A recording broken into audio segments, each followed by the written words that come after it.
Hey everyone, and welcome to a brand new video. Tonight we have 2 hours of horror stories as per usual. I hope you all enjoy them. If you do, please be sure to drop a like rating. Let's go for 1,200 likes on this one. I think if everybody took just a quick second, we could get there. Subscribing if you are new is also very much appreciated. I post content just like this as often as I can. I try to aim for roughly every 5 days. Sometimes it can be really difficult to get 2 hours of horror stories within that time period. You know, I want to make sure that the stories are good, and also 2 hours is a pretty long time. But I do my very best, and I post as often as I can, so if you are interested in that, be sure to subscribe. Anyways, sit back, do whatever it is that you do to relax, enjoy the 2 hours of horror stories with no mid-roll ads. Except for the ad break after this intro, there will not be any more after that one. And as always, I hope you all have a great night. Good night, everyone. My name is Frank, and I quit. Effective immediately. I am no longer willing to pretend that what happens in this place is normal, because it is not. This place is sick.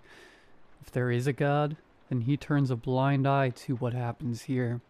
Instead of writing a typical resignation letter, I am simply going to document what happened yesterday.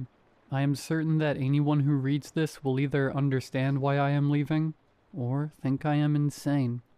I will sign this statement. I will swear to it under oath if anyone asks.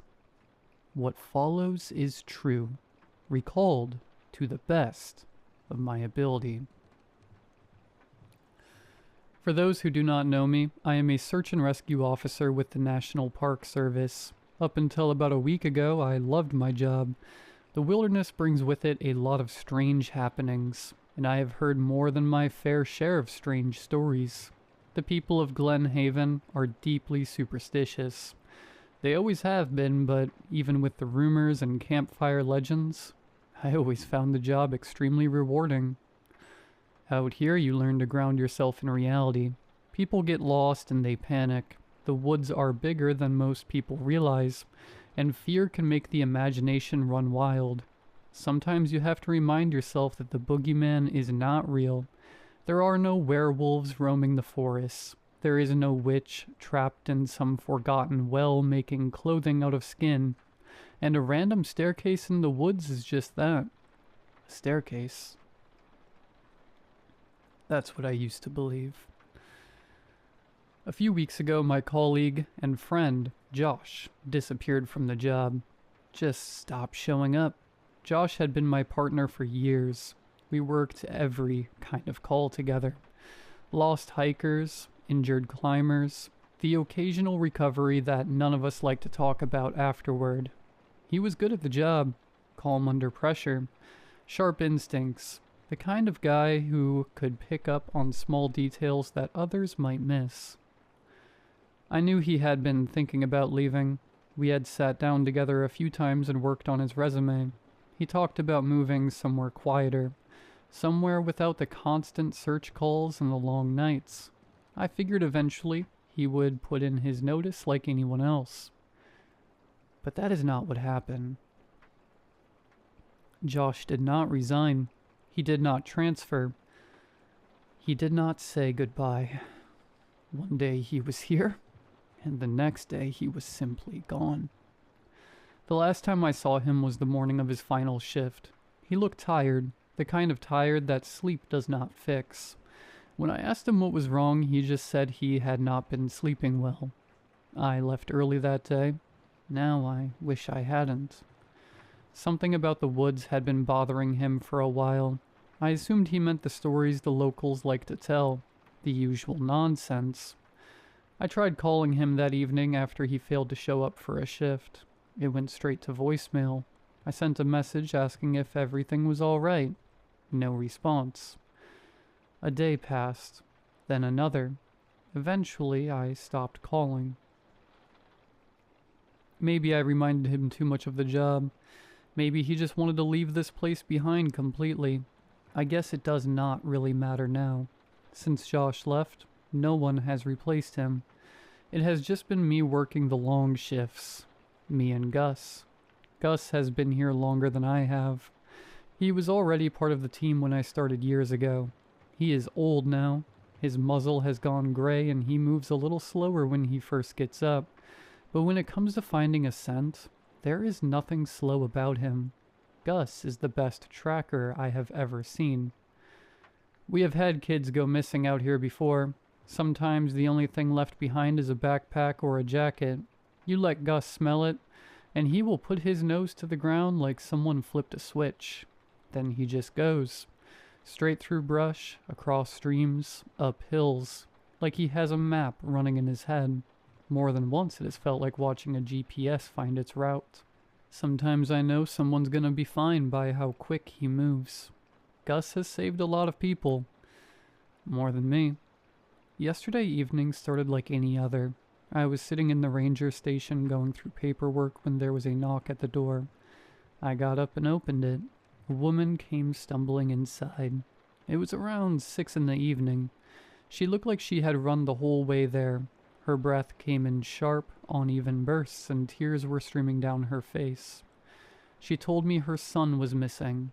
They had been out walking one of the upper trails together. 1 minute he had been right beside her. The next minute he was gone. Just like that. Poof. I did my best to try to calm her down. Panic spreads fast in situations like that, and if you let it take over you lose precious time. I sat her down at the small desk near the front window and told her we would do everything we could to find him. Then I reached for the radio and tried to contact command. All I got back was static. That part was not unusual. The equipment here is older than it should be, definitely breaking multiple codes. Please, somebody make note of that for whatever poor fool takes my job. I have been complaining about it for years. The radios crackle, the batteries die quick, and half the time you are lucky if anyone hears you at all. I tried again. More static. No phone signal either. When I spoke with the mother, Gus stood quietly near a front window. His eyes were pointed toward the tree line, staring out into the woods as the sun slipped lower behind the hills. The light was fading fast, and the forest was already starting to sink into shadow. I asked her the usual questions, while she tried to steady herself enough to answer. She didn't talk much. Her son was 6 years old.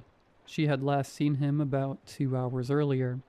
That might sound like a long time, but the place she described was near the highest point of our trail systems. We have 6 trail runs, and the topography changes greatly. The hike down from there takes a while even for us. I figured she must have searched as much as she could on her own before panic finally pushed her to run for help. Gus did not react to her the way he usually does. Normally he walks right up to people, gives them a gentle nudge, or sits beside them, like he understands they are scared. Even a simple wagging tail can calm someone down when they are in a situation like that. But tonight, for whatever reason, he was not in the mood. He kept staring into the woods. The mother reached into her coat pocket and pulled out a glove, blue and knitted. I felt like I recognized it. Maybe they sold it at the local Walmart or something. She told me it belonged to her son. I took the glove and knelt down beside Gus, holding it out for him to smell. His nose twitched as he caught the scent. He began to move towards the woods, so I knew we had a shot at getting the kid. I told the mother she should stay at the station while I went to search. That is the normal procedure. Missing person cases can get chaotic, and having family members wandering the trails usually makes things worse. But she begged me to let her come. She said she could not just sit there and wait. And looking at her, hearing the desperation in her voice, I realized I did not have it in me to tell her no. So I grabbed my flashlight, clipped the radio to my belt, and stepped out into the darkening woods with Gus leading the way. The mother calmed down a little once we started walking. That happens sometimes. Movement gives people something to focus on. I kept the conversation to a minimum. I have never been good at small talk anyway, And in situations like that, it usually does more harm than good. People either want silence or answers. The trail was already getting dark beneath the trees. The sun had dipped low enough that the forest swallowed most of the remaining light. My flashlight cut a narrow tunnel through the brush ahead of us, while Gus trotted a few yards in front, nose low to the ground. We had been walking for maybe 15 minutes when I noticed a beam of light flickering through the trees ahead of us. Another flashlight. At first it was just a faint glow between the trunks, moving slowly along the trail toward us. I stopped. The mother stayed close to me. I turned toward her. "Does your son have a flashlight with him?" She shook her head immediately. "No." We kept walking toward the light. A minute later, the beam rounded the bend in the trail, and its owner came into view. It was one of the regular hikers. I had seen her on the trails dozens of times over the years. Her name was Amanda, I think. The type you see out here all the time. Expensive Patagonia jacket, fresh pair of Hoka trail runners, one of those slim hiking backpacks that probably cost more than the radio sitting on my belt. Before I could even say hello, Gus bolted ahead of us. For a moment he looked 10 years younger. His tail wagged wildly as he bounded up to her, jumping and circling like an overexcited puppy. Amanda laughed and crouched down to greet him. "Well, hey there, Gus," she said, scratching behind his ears. I stepped closer and lifted my flashlight slightly so she could see my face. "Evening, Amanda." She looked up at me, still smiling. "Evening, Frank." I asked her if she had seen anyone else out on the trails that evening. Anyone at all. She shook her head. "No, just you now. Is everything all right?" I explained that a young boy had wandered off the trail and we were trying to track him down before it got any darker. As I spoke, I glanced back toward the mother, half expecting her to add something, maybe describe her son, maybe call his name. But she said nothing. She stood a few steps behind me with her head lowered, staring at the ground. Grief can hit people in strange ways. Some cry, some panic, some shut down completely. She was shutting down. Amanda and I spoke for another moment or two. She asked if there was anything she could do to help. Normally I would have told her to head back to the trailhead and stay clear of the search area, but with the radio acting up and no service out here, I needed someone who could reach the outside world. I told her that once she drove far enough from the park she should call 911, explain that we had a missing child, and tell them which trail we are on. She nodded immediately. I thanked her and wished her a safe walk back. She started down the trail toward the valley. Gus watched her go for a moment, tail still wagging. Then he slowly walked back to my side. For some reason I could not quite explain, I found myself watching Amanda's flashlight a little longer than I needed to, as it disappeared between the trees. Something about the encounter didn't feel right. At the time, I told myself it was just the situation. Missing kids have a way of putting everyone on edge. We continued upward along the trail. As we climbed, the temperature dropped quickly and the air began to feel thinner. The forest grew quieter the higher we went. Even the wind seemed to disappear up there. The mother had not spoken in a long time. After a while, I turned and asked if she needed water or wanted to stop and rest for a moment. She stood with her arms pulled tightly against her chest, as if trying to keep warm. Her long blonde hair hung forward and covered most of her face. When I asked the question, she simply shook her head. She never looked up. Ahead of us, Gus barked once, sharp and alert. He had wandered farther up the trail than usual. That normally meant the scent was strong, and he was confident about where he was going. We kept moving. Near the top of the trail, we reached a sharp bend and turned left. The trail narrowed there before fading out completely. Beyond that point, there was no official path. Just rough ground, loose rock, and low brush. Gus did not hesitate. He pushed straight into the trees. I turned back toward the mother and told her she should wait on the trail. It was safer there and easier for the search teams to find her later. She did not answer. She did not refuse either. She simply followed. Up close, I could see how pale she looked in the beam of my flashlight. Her skin almost seemed gray in the cold light. She looked freezing, but she never complained. After a few minutes of walking, I reached into my pocket and pulled out the glove the woman had given me. Gus had already taken the scent and moved ahead, but I found myself turning the glove over in my hand as we walked. I could tell something wasn't right. It felt strange. I rubbed the fabric between my fingers as I walked, trying to place the feeling.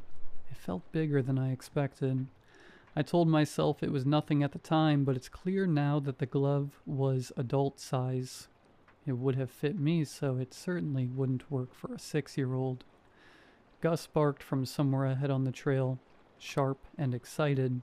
I picked up the pace to follow him, letting the thought slip from my mind, and we pushed deeper into the woods until the darkness around us became nearly total. My flashlight was the only thing cutting through it. Then I heard it. At first it was faint, just a soft trickling sound somewhere ahead of us. Maybe water, a small stream running down the mountain. But as I followed Gus, the sound grew louder. Soon it was unmistakable. Running water. A moment later the trees opened up and the source revealed itself in the beam of my light. I stopped dead in my tracks. Because sitting at the top of that mountain was a slip and slide. Yes, a slip and slide. Not some cheap plastic sheet either. This thing was huge. It had a large inflatable entrance at the top, a bright archway in yellow and red like something from a carnival. You'd half expect to see clowns or a Ferris wheel to be nearby. Water ran steadily down the plastic surface, glistening under the flashlight beam as it flowed downhill. It looked incredibly out of place. The water kept running as if it was hooked up to some secret utility line. I felt sick the moment I saw it. If a 6-year-old boy had wandered up here and found that thing, there was no chance in hell he had ignored it. I turned to say something to the mother. She was gone. 1 second she had been behind me, like right behind me. On a few occasions she was so close I could feel her breath. The next, there was nothing but darkness between the trees. I spun around and called out for her. No answer. I called again, louder this time. Still nothing. The forest swallowed my voice. Gus stood a few feet away, staring toward the slide. Slowly I walked toward the inflatable archway. The closer I got, the stranger I felt. The ground beneath my feet sloped sharply downward, and I realized just how steep the hillside really was. The slide began flat enough near the entrance, but within a few feet it dropped away into a steep slope. At least 45 degrees. Gus suddenly stopped behind me. Completely stopped. I turned and called for him to come along, but he would not move. He planted his feet in the dirt and refused to step any closer. It reminded me of a video game character hitting the invisible boundary of the map. Come on, Gus. He did not budge. That alone was enough to make me uneasy. Gus had followed me into every kind of terrain imaginable over the years. He was not the type to hesitate. But something about that slide made him refuse, and as it turns out, his instincts were on point. As I stepped closer to the archway, I began to feel strange, lightheaded, almost like I had been drinking. My thoughts felt slow and distant, like they were drifting away from me. And then a thought appeared in my mind. I should try the slide. It felt completely reasonable. You know, like when you try to explain a dream and it sounds insane, but it felt normal at the time. I took off my coat and dropped it on the ground. Then I stepped out of my boots. I even caught myself wondering what the best way to go down would be. Head first, on my stomach, or sliding down on my back. The idea seemed fun. Exciting. Gus began barking wildly behind me. His bark was sharp and frantic now.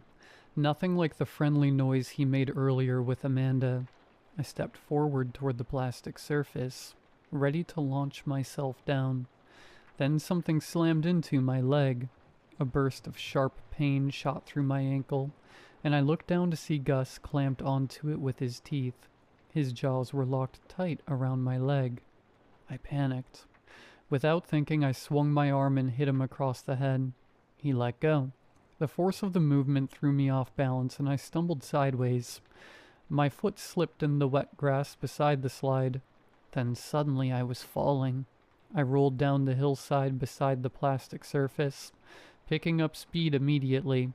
The slope was even steeper than it looked from the top. Dirt and rocks tore at my clothes as gravity dragged me downward. In seconds I realized just how much danger I was in. Luckily, and also unluckily, I slammed into a tree at what felt like 60 miles an hour. The impact knocked the air out of my lungs, and I felt something break in my ribs or maybe my arm. Pain exploded through my body and I collapsed at the base of the trunk. When I finally managed to lift my head and look forward, my stomach dropped.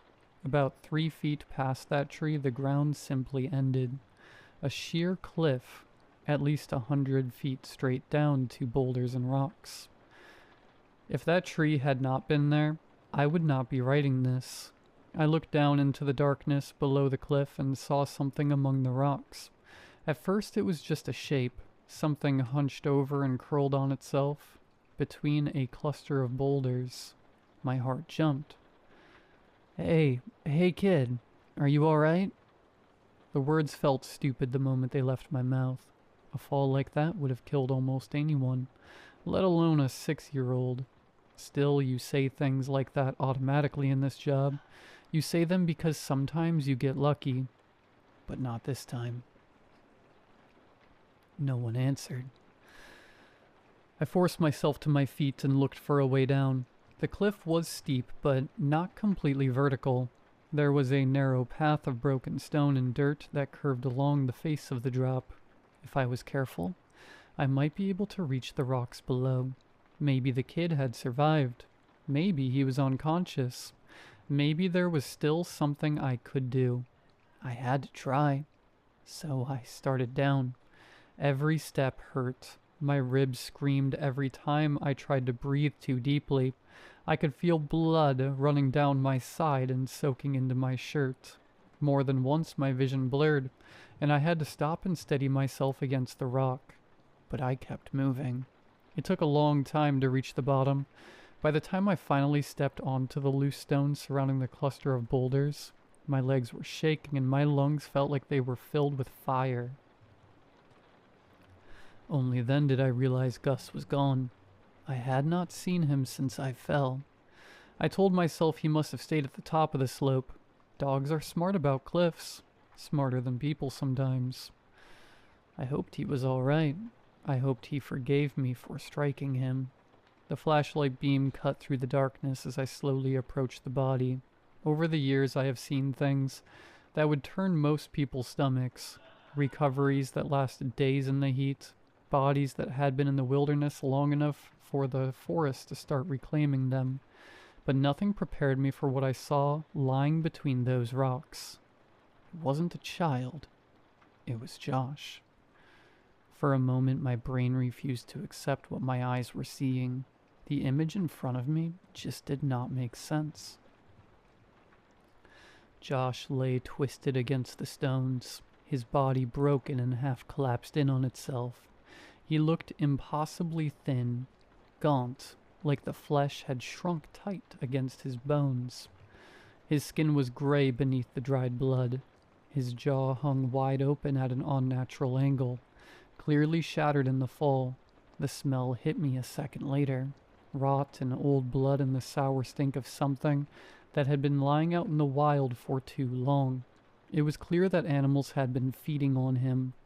One of his legs was gone entirely, torn and taken. His arms were stretched out in front of him, rigid and twisted as if he had hit the rocks head first with his hands reaching out to catch himself. Weeks. That was my first thought. He had been here for weeks. The forest had been slowly taking him apart piece by piece while the rest of us wondered why he stopped showing up for work.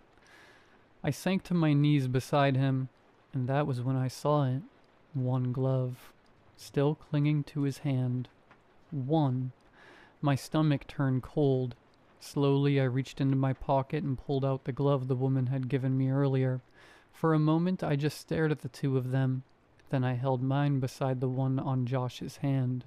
They matched perfectly. Same color, same stitching, same worn thread at the wrist. My hands began to shake. I looked back up toward the cliff above me, toward the slide, and for just a second, in the faint glow of my flashlight reflecting off the wet plastic above, I saw a figure standing there, tall, pale, a woman. She was looking down at me. Her face was hidden in the darkness. The mother.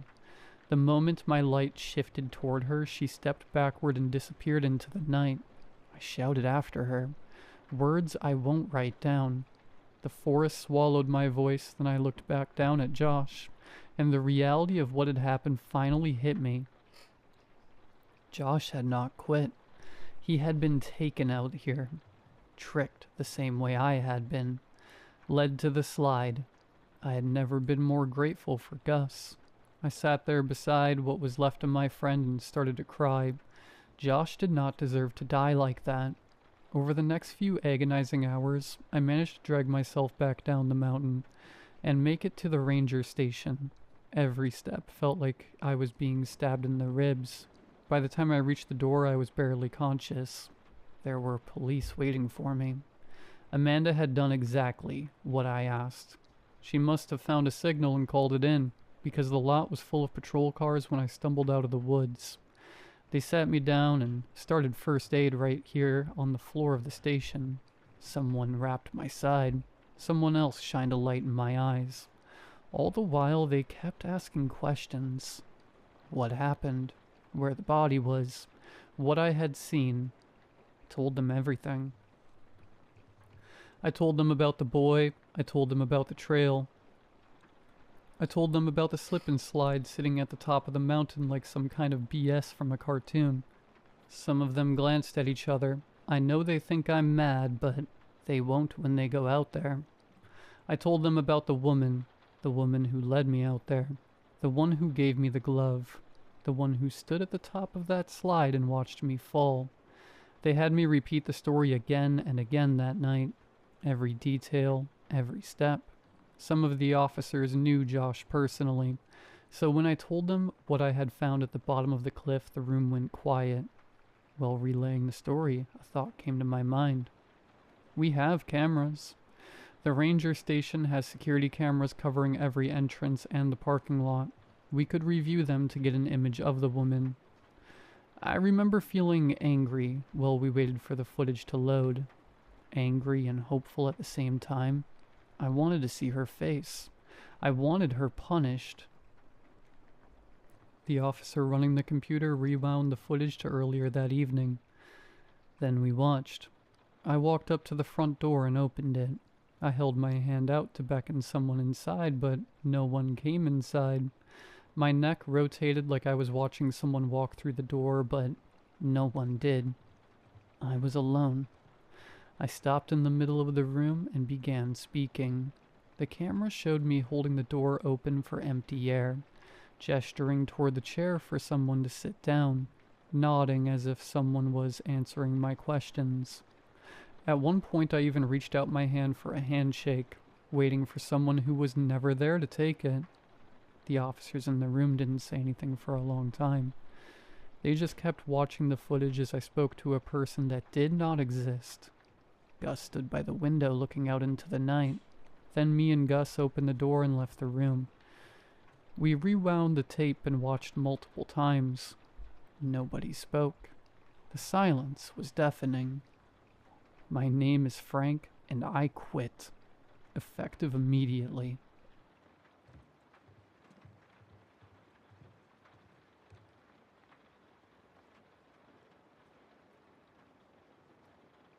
I'll go ahead and start by saying I'm not a tattoo guy.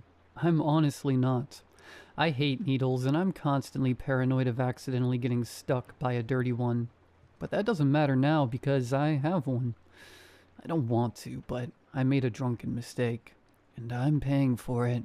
Something is very wrong with it.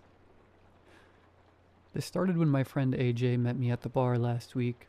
We'd both gotten out of work, and I was already on my third beer for the night at McCarvey's when he slid into my booth with his sleeve rolled up. "Check it out," he said. I finally did it. I beer goggled his arm and missed entirely what he was talking about. "You got a new shirt?" "Lightweight," he said. "Dude, look at my arm." I was halfway through brushing him off when my eyes locked on what he was finally pointing at. He'd got a tattoo on his upper forearm of a swirling sun that had almost a primitive edge to it. It looked like something you'd see on old Greek pottery, though I couldn't say if I'd ever seen it somewhere before. "Congrats," I told him. "How interesting." "Come on, man," he said. "You always said I was too much of a wuss to get this done, and now, boom. What do you think?" The noise from the bar was starting to make my head pound, but I still tried to express some form of complex thought. "Neat." "Oh, screw you," he said. "You couldn't handle a needle, and I know you wouldn't." "I wouldn't want to," I told him. "They're dirty, carry disease, and cause infections, and I hate them, so no." "Baby." We both finished our drinks as AJ signaled our waitress for another round. I found my eyes drifting back to his tattoo and the swirling lines that made up the sun. I wondered why it hurt my eyes, but then I realized it wasn't just a plain outline. "Is your sun made up of snakes?" I asked. He grinned a little as he flexed his arm. "Yep, cool, right?" "It's creepy, dude," I said. "You work as a bank teller. Are you trying to give some old lady a heart attack?" "I found it online. Some blog posts from a conspiracy board." "Weird," I said. "What does it mean?" "I'm not entirely sure. This guy from the blog said he'd found it in a book he was translating from... I can't remember the language. Dutch? I don't know. The point is, he was saying it's from some Bronze Age pantheon. Can't remember quite for what." "I'm glad your replacement skin doodle has such a deep meaning." "Hey man, it's just my first one, okay?" He took a swig of his beer and wagged a finger at his temple, trying to spin some gear of thought. He wiped his hand on his tie, then said, "Why don't you finally get one?" he said. "We used to talk about it a lot."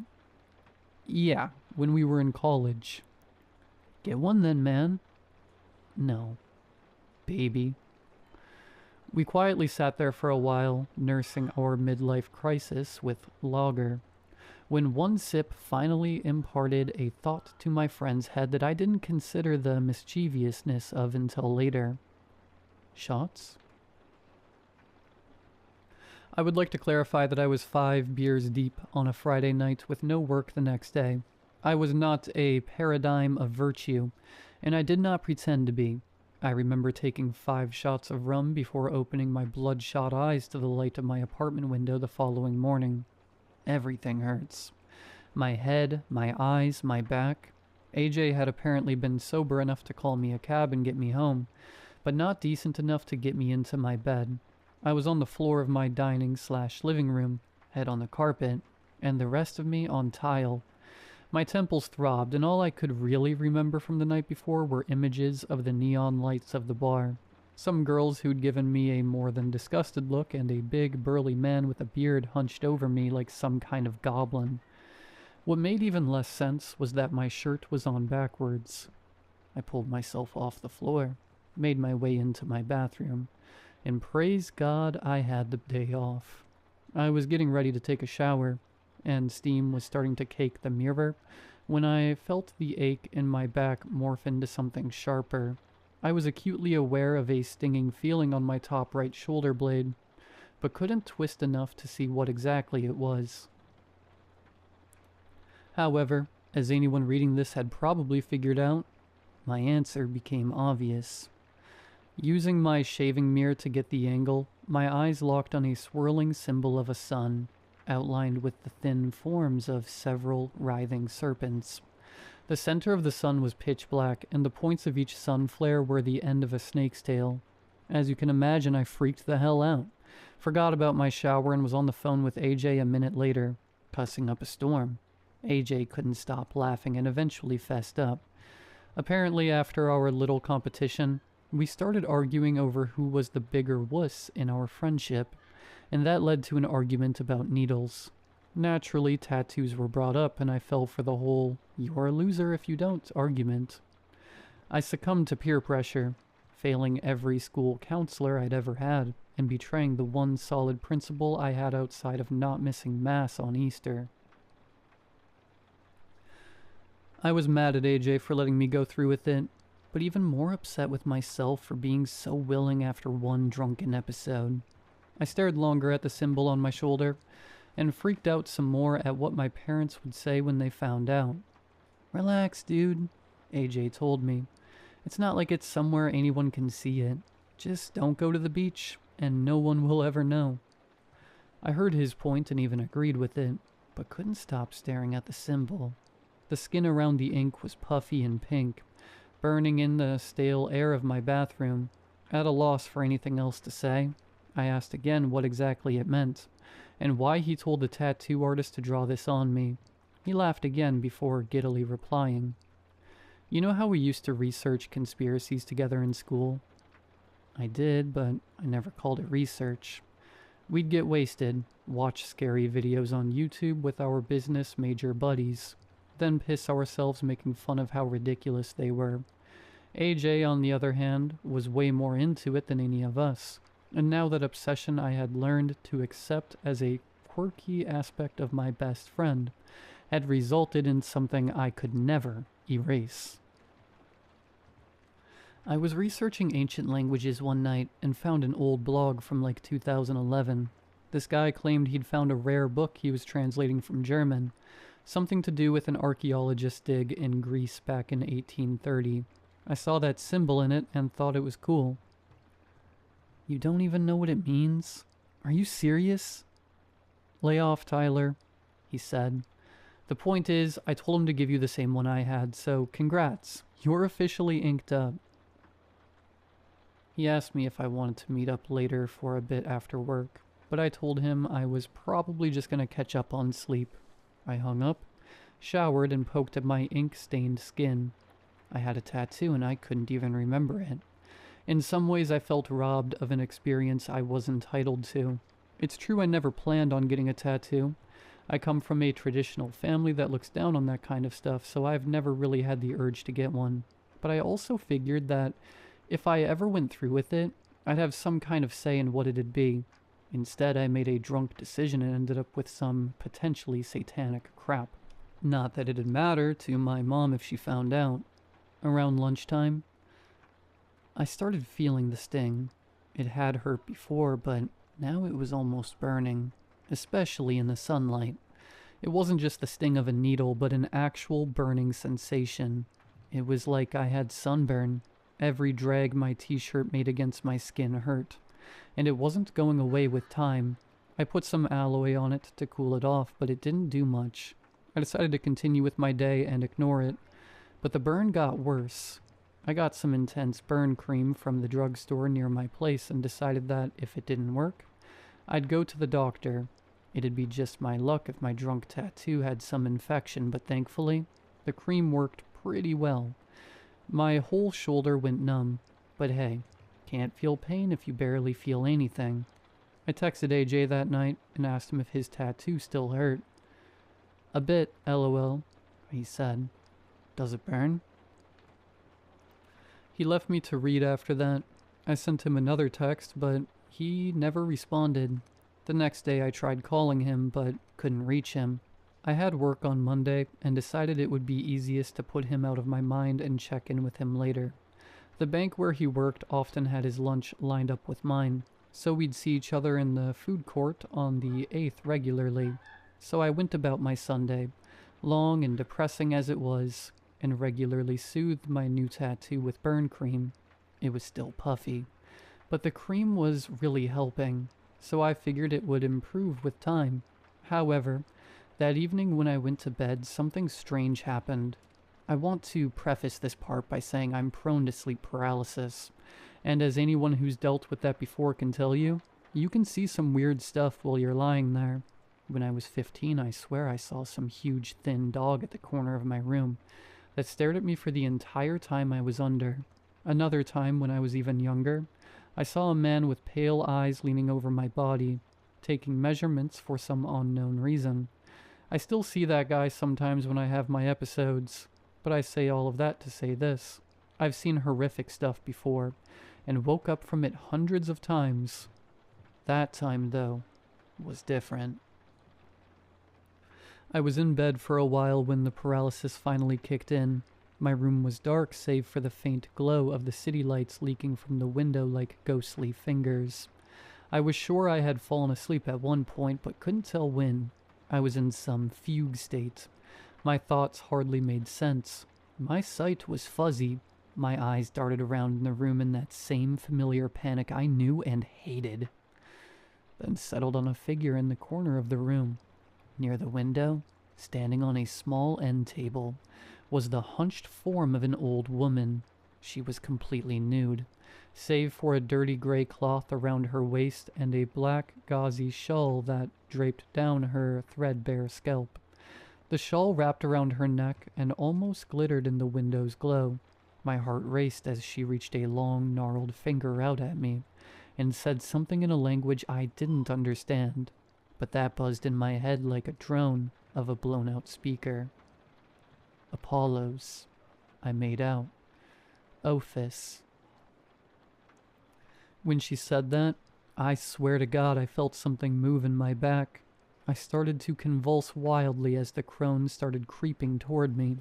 The shawl around her neck slinked and slid around her head and neck, becoming fuller and darker the closer it got. By the time she was at my bed, I realized why it moved the way it did.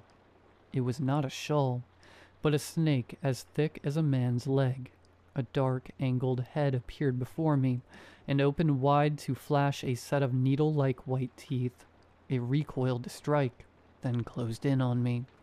I shot up immediately and struggled to breathe. The woman was gone, as was her monstrous snake, but my heart was still racing. I freaked out, drank a glass of water, then stood in front of the mirror of my bathroom for a solid hour checking myself for any kind of injury. I was paranoid. I knew there shouldn't be any mark on me. There couldn't be. It was impossible to get injured from a dream, but I couldn't help myself. I felt as if I was going crazy. I kept hearing those words over and over again. Apollos. Ophis. What was that? I asked for my reflection. It gave no response, but did move in a way I didn't expect. For a second, briefer than a wink, I thought I saw something pulse under the skin of my shoulder. I called in sick the next morning after trying and failing to sleep with the lights on. AJ still wouldn't pick up, so I went to the bank to confront him in person. By that point, I was convinced the tattoo was infected, or the ink was contaminated. Either way, something was causing me to hallucinate. I scanned the tellers, saw he wasn't in, then asked the manager if they'd seen him. No, she told me. He called in sick for the next few days. Didn't give much of a reason why, but he had the hours, so I didn't press. You think he's okay? I assured her he was, but clearly didn't say so convincingly. Her gaze grew more concerned as she looked at me. Are you good? You're not looking too well yourself.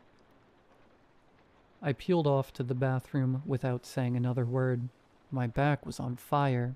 The bank restroom was empty, and I took full advantage. I ripped off my hoodie, pulled up my t-shirt, and instantly felt the pain of cool, sterile air on my hot skin. I was sweating all over, and my face was almost green. My back was sensitive to the touch, and I soon saw why. Boils. Hot and pus-filled, poxed my upper back. My skin was pink and yellow from the heat, and my skin peeled like layers of a rotten onion. The pain was near unbearable. and heat radiated from the black serpentine sun on the corner of my back. I grabbed my bag and tried to apply more cream to the tattoo, but my hand shot away with pain. The cream sizzled like butter in a hot pan, and the fingers that tried to apply it now had third-degree burns.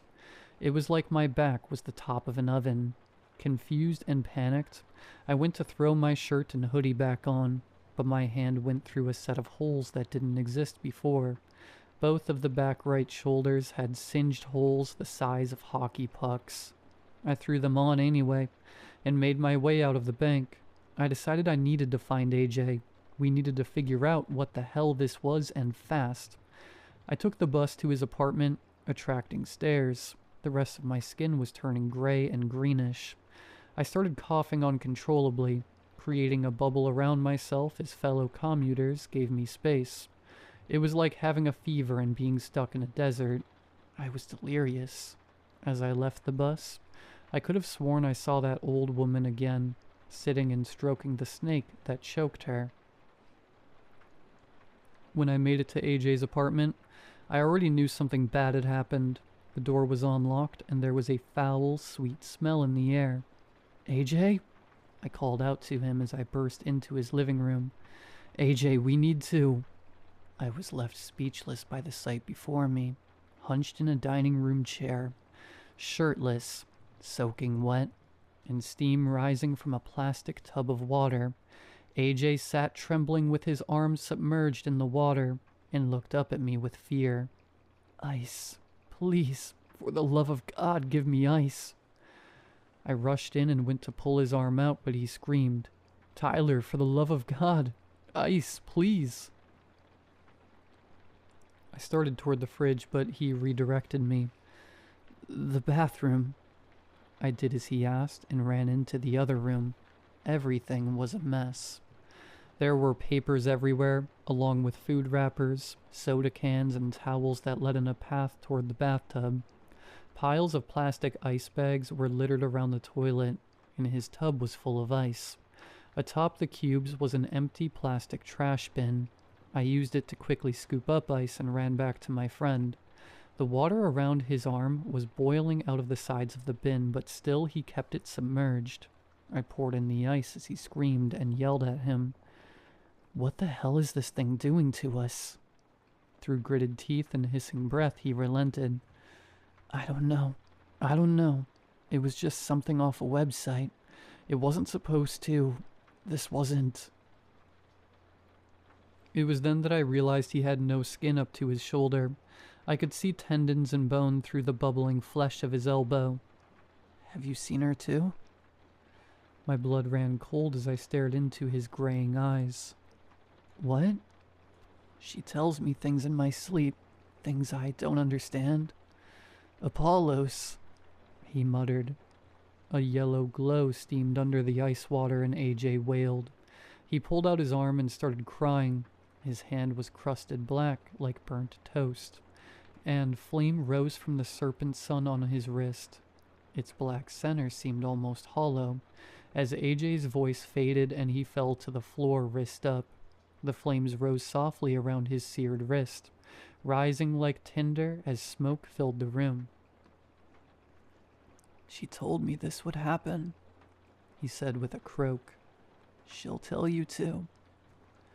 His body lurched, and beneath his skin from his legs to his chest and belly, tendrils convulsed and slithered, making their way to his burning arm. From the darkness of that sun came the head of a great snake, the same snake from my vision. It bore its teeth and hissed as the flames grew higher, and I ran as fast as I could from the apartment. I heard sirens not long after I left. I knew what they were for. I'm at my apartment now, at a loss writing this. I can feel the serpents under my skin. I think it's more than one, but I'm not sure why. My back is burning. I can't get enough ice from the fridge. I don't want to hurt anyone in my apartment complex. I don't want anyone to get hurt, but I don't know what to do. Please, does anyone know what any of this is? Can anyone help me? Does anyone know about the book this symbol is from? Please message quickly. Please. It's getting hotter.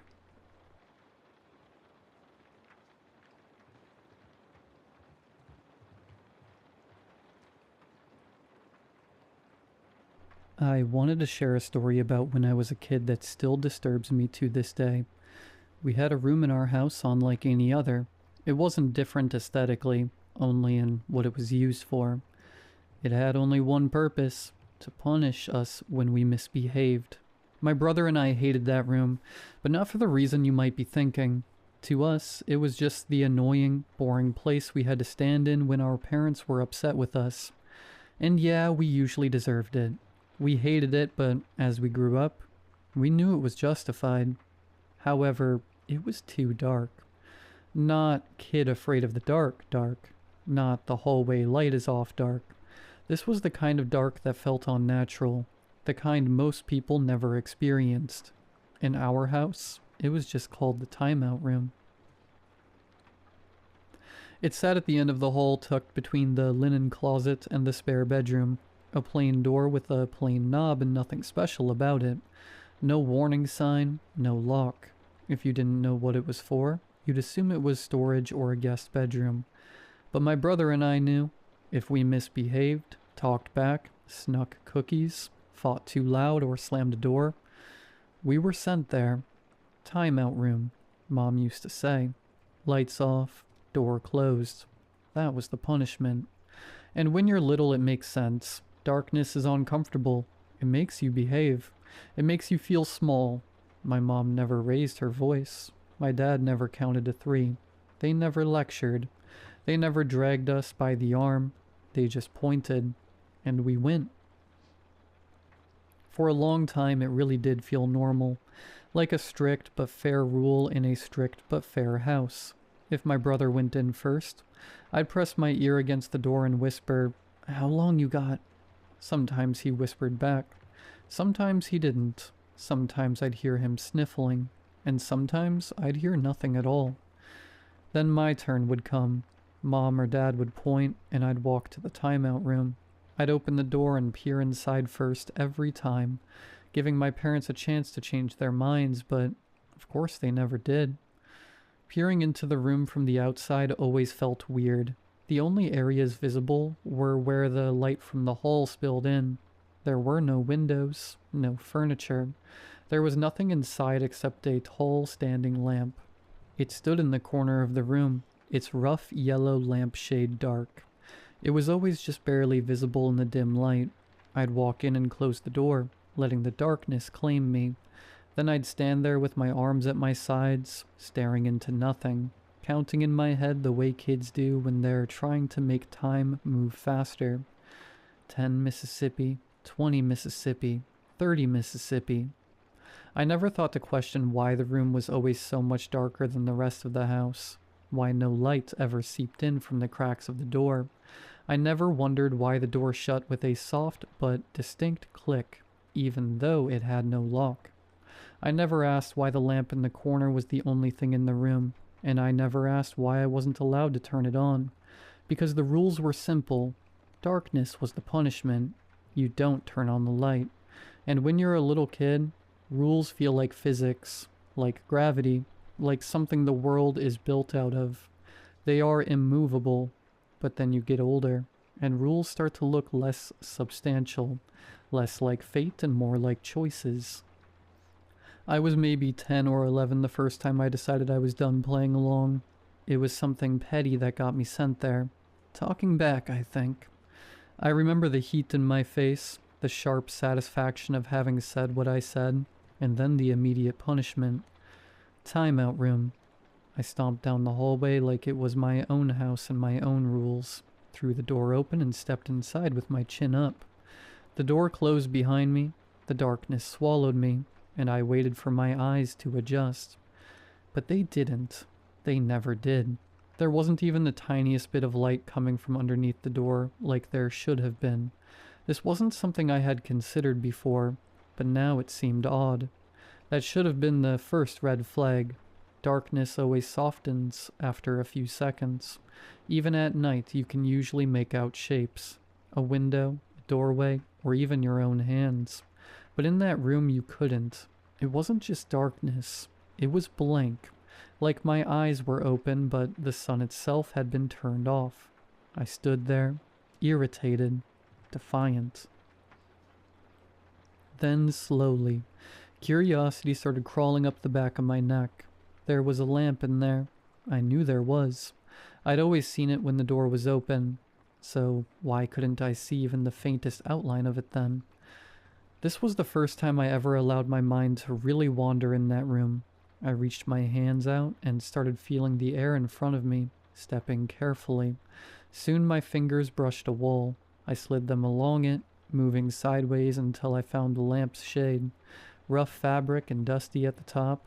There was the switch. A little turn knob on the socket. My heart knocked once against my ribs. Not fear exactly. More like the thrill of breaking a rule. The thrill of making my own decision. Possibly the first real choice I had ever truly made for myself. I turned it. It clicked. And I heard a slight buzzing. But nothing else changed. I frowned into the void, blinking hard. Again, then again, like my eyes were somehow stuck. Still nothing. A cold beat of uncertainty formed in my stomach. The lamp had clicked. I'd felt it, heard it. So why was it still perfectly black? I reached up again and felt around the socket. Maybe the bulb was missing. Maybe it was loose. Or maybe it had just burned out.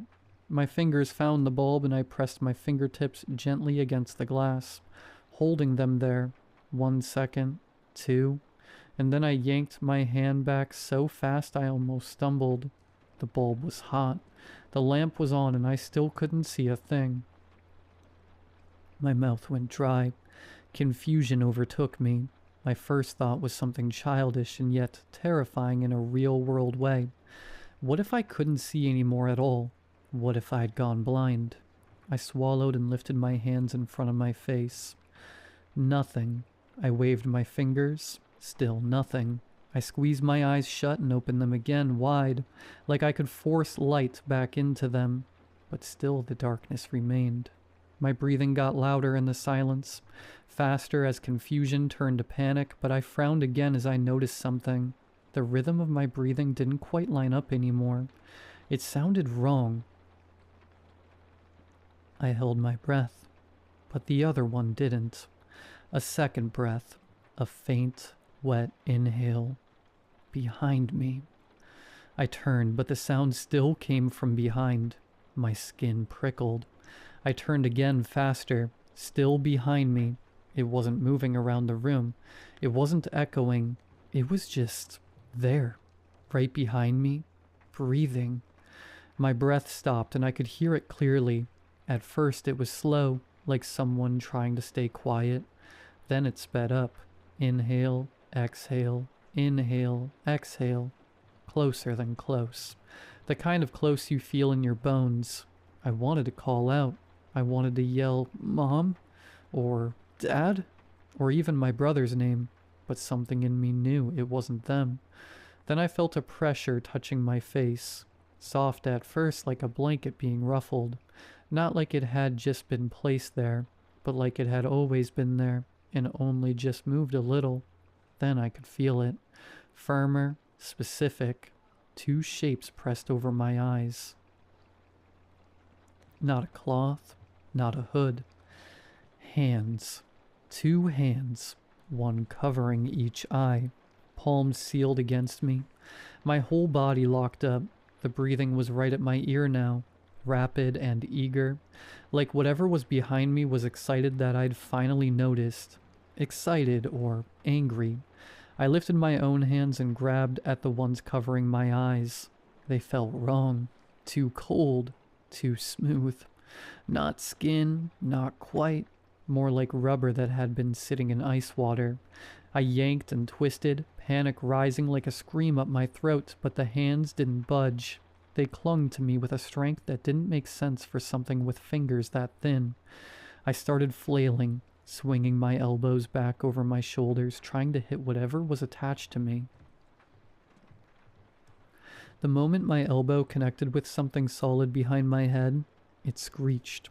It was not a sound I had ever heard before, a sound like metal dragging across metal, so loud my ears rang instantly, so sharp it felt like it was slicing my skull open. I screamed, pure reflex and terror spilling out of me, and I threw my arms back harder, clawing, punching blindly at whatever was latched onto me. It answered with a monstrous bite, sharp teeth embedding into my skin where my neck met my shoulder. I felt a sudden tearing heat, like someone had pressed a row of needles into my skin and pulled. I howled and my knees buckled. My whole world was still black, those cold hands now starting to dig into my eye sockets, the screech drilling into my head. My strength was leaving me. My throat grew hoarse as I screamed until it cut out entirely. Gone. In the absence of my own terror, I could hear the buzzing from the lamp, now much louder than when I had first turned it on. I tried to stagger forward, to slam into the door, to get out, but it was still latched onto my neck. The buzzing grew even louder. I started to feel dizzy, my body beginning to sway, and then the door flew open. I heard it swing and slam against the wall. I still couldn't see anything, but I could feel it, like warmth on my face, like the air changing. Footsteps came, fast and heavy. No gasp, no scream, no voice at all, just movement. Then a solid impact right behind my head. The hands ripped off my eyes in an instant, scratching my face. The thing cried out, its screech cutting into a strangled sound, and then disappeared like an echo through a pipe. I collapsed forward onto the carpet, gasping, clawing at my face, my neck burning where I'd been bitten. I blinked and blinked and blinked, but the darkness stayed. I couldn't see. I still couldn't see. Then I felt arms around me. My mom pulled me against her chest like she was trying to shield me from the room itself. Her hands were warm, human, real. "It's okay," she said, and her voice was calm in a way that didn't match what had just happened. "It's okay. It's okay. You're okay." I shook so hard my teeth clicked. "I can't see," I choked out. "Mom, I can't see." "I know," she said softly, rocking me. "I know. Just breathe.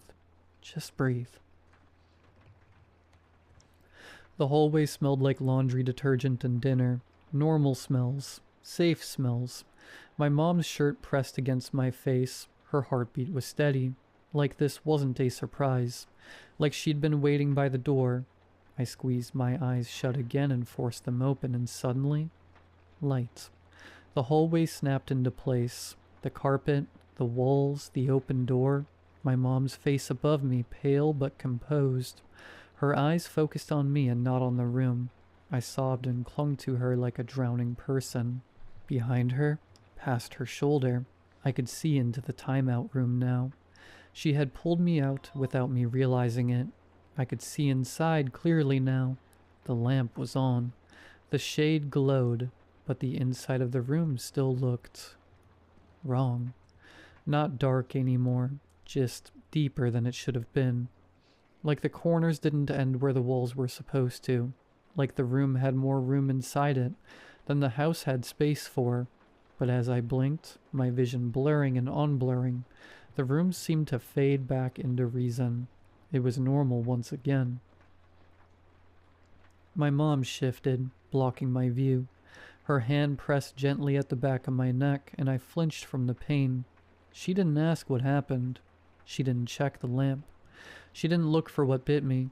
She just held me and whispered that everything was okay, over and over until my breathing slowed and my crying turned into hiccuping silence. When I finally pulled back enough to look at her, I expected anger, confusion, fear, but all she gave me was a tired, practiced expression, the kind adults wear when a storm they expected finally arrives. "Why is that room like that?" I whispered. My mom's thumb brushed my cheek, wiping away a tear. "Because," she said quietly, It works. That was all. No explanation, no comfort beyond her arms and her voice. She carried me away from the doorway, and when I looked back one last time, she shut the timeout room door with the same soft click. I didn't tell my brother what happened, and he didn't ask. After that, the bite mark on my neck healed into a small crescent scar that can still be seen if you look close enough. The timeout room stayed at the end of the hallway. The lamp stayed in the corner. The rule stayed the same. Lights off, door closed. And I'll give you the neat little ending everyone wants, because it's true. I never misbehaved again. She was right. It works.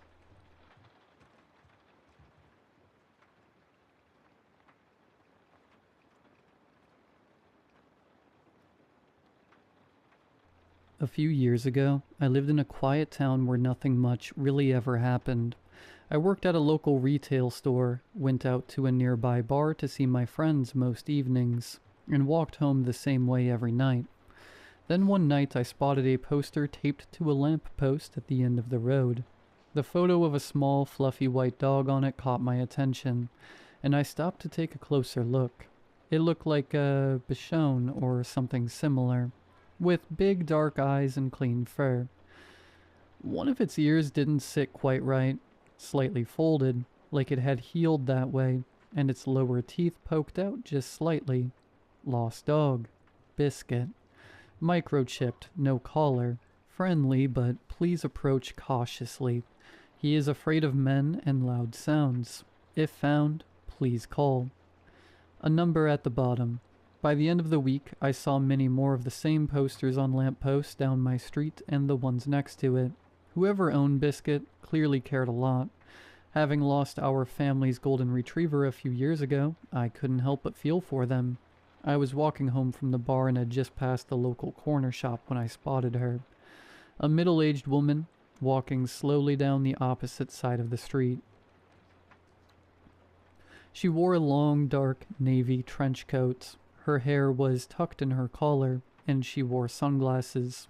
Even though it was dark out, walking beside her was that dog. Same fluffy coat, folded ear, lower teeth poking out slightly with its mouth closed. I blinked and glanced back as she kept walking. I debated following, but as she proceeded further down the street and out of view, I told myself I probably saw wrong and went home. After all, it was almost midnight, and I only saw the dog clearly for a moment under a street lamp. But the uneasy feeling persisted. A few nights later, I was walking down the same street when I stopped and did a double take. It was the same woman walking the dog as I passed the corner store. I stopped in my tracks and took a proper look this time. The dog was Biscuit. I was absolutely sure of it. "Hey," I called out, but she didn't respond. Just kept walking with her head slightly down, leash loose in her hand. I called the number as soon as I got inside, and it rang twice before a man answered. "Hello?" "Hi," I said quickly. "I think I might have just seen your dog." There was a pause. "Oh my God, are you serious?" The relief in his voice was immediate. "Yeah, I think I saw a woman was walking him about half an hour ago. Looked exactly like the one in the photo." Another pause. "Someone else called and told me that a few days ago, too," he said, his voice quieter now. "Was it near a corner shop?" Something about the way he said it made my stomach drop. "Yeah," I said. "Just past it." Okay. "And did anyone else see her there?" "No, it was just me. I called out to her, but she kept on walking like she didn't hear me." I could hear him thinking. "God, that's suspicious. You walk past that place often?" "Couldn't agree more, and yeah. I walk past that shop most nights when I go home from the bar. I take the bus from there to Church Road and walk past it on the way back." "All right. I'll be on the lookout in that area. If you see her again, do not approach her. Just drop me a text ASAP telling me where you saw her and where you think she's headed. If you don't mind. I'd appreciate that." "Of course. Thanks for calling. The police are crap with this sort of thing." "Yeah, I believe that." I sighed. He exhaled shakily. Name's Matt, by the way. And you are? Sarah, I replied. Well, thanks, Sarah. This is a huge help. Can't thank you enough. I can't promise a huge cash reward, but if I can just help me get him back, I'll do anything I can to repay you. No, honestly, Matt, it's fine. Glad to help. When I hung up, I remember feeling good, like I'd done something kind. I saw her again a few nights later. I'd just gotten off the bus outside of the library coming home from the bar, the street lights casting that dull orange glow over everything. I crossed the road, hands tucked into my coat, already thinking about getting home. Then I froze. Across the street, moving slowly past the row of parked cars, was the woman in the trench coat, walking Biscuit again. For a second, I just stood there watching. Then I fumbled my phone out of my pocket and typed quickly. Just saw her again, outside the library, heading east towards Waverly. I hit send. I hesitated, then started walking as I kept my eyes on her. Slowly at first, keeping a good distance, but she didn't look back. Just kept walking at that same steady pace, holding the leash. I typed again as I followed. She's just turned onto Maple, still heading down. No reply from Matt yet. I followed discreetly for a minute or two. I kept well back, my footsteps quiet against the pavement, my eyes fixed on her, trying not to lose sight of Biscuit. She turned down a road, then again down another a few moments later, a narrow road I no longer recognized, and then she slipped into an alleyway. It was long and dark, running between two rows of buildings, barely lit except for a flickering light at the far end. She didn't hesitate, just walked straight into it. I approached its entrance.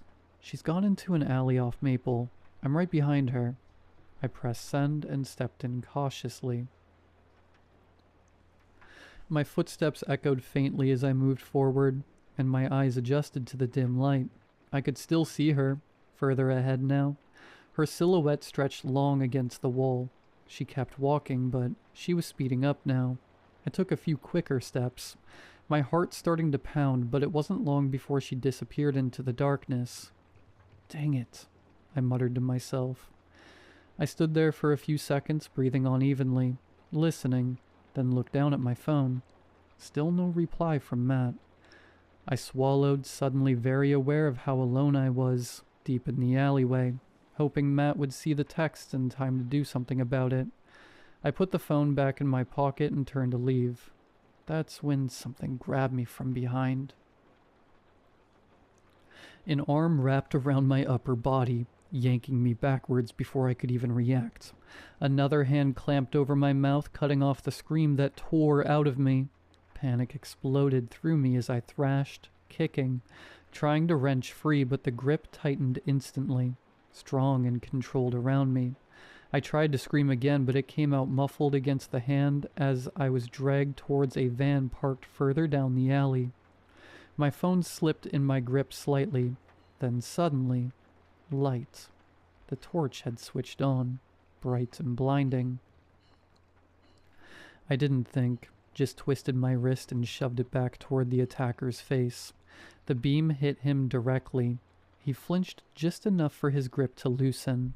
I elbowed him as hard as I could on his side and tore free. My feet pounded against the concrete as I sprinted down the alley, my breath coming in sharp, panicked bursts and sobs. I didn't look back. I just ran as fast as I could. When I reached the end, I finally glanced over my shoulder. Nothing. The alley behind me was empty, like it had never happened. I didn't stop running until I got home. Slamming the door behind me, I locked it with shaking hands, my chest heaving as I pressed my back against it. Then I sank to the floor, tears streaming down my face as I called the police. I gave them the details they asked for, and when I hung up, I checked my phone, scrolling up my notifications. Absolutely nothing from Matt. My blood ran cold when I saw the article a week later. Lost dog posters linked to attempted abductions. Police in Oregon are issuing a public warning following a call from a woman connected to fake lost dog posters. Investigators believe the posters featuring a small white dog and a contact number were used to identify and target individuals in specific neighborhoods. A similar incident was previously reported by a young woman in Colorado, prompting concerns that the method was used across multiple states. Police are advising residents, do not call numbers listed on unofficial posters, do not follow associated individuals, and report suspicious activity directly to authorities. I stared at the screen as everything began to fall into place. Only people living in my area would have seen those posters in the first place, a predictable radius. Then the woman, she was placed walking the same route at the same time every night. Only people out that late would notice, and she was dressed suspiciously, conspicuously enough to be noticed. Out of those people, only some were out late predictably enough to see her more than once to be sure, predictably enough that no one would report them missing for hours. And out of those, only some would care enough to call. People who liked dogs and felt bad, people who were easy. And then, it was just a case of picking out the voices belonging to young women, his target of choice. Did anyone else see her? At the time, it sounded normal, but it wasn't a question. It was a filter. Were you walking alone at night? Not only had I answered, I told him everything. Where I usually walked and where I'd seen her. I thought I was just being helpful. Well, he was mapping the route I took home, so he could place her along it, where I'd be sure to find her. Just drop me a text ASAP telling me where you saw her. Live updates, real-time tracking, and where you think she's headed. Of course I followed her. Not too far, just enough to step exactly where he needed me in the middle of that dark alley. I had wondered that night how there were hands on me out of nowhere, like he'd been standing there the whole time waiting. It was because he knew exactly where I was, and exactly where I'd be. There could have been no victim more perfect, and his system had been designed to select it. Thousands of people had walked by those posters, possibly hundreds caring enough to stop and notice, maybe a dozen of those calls. Then they were crossed off one by one, until there was only one left. I slowly lowered my phone, my fingers trembling. While I was looking for his lost dog, he had already found me.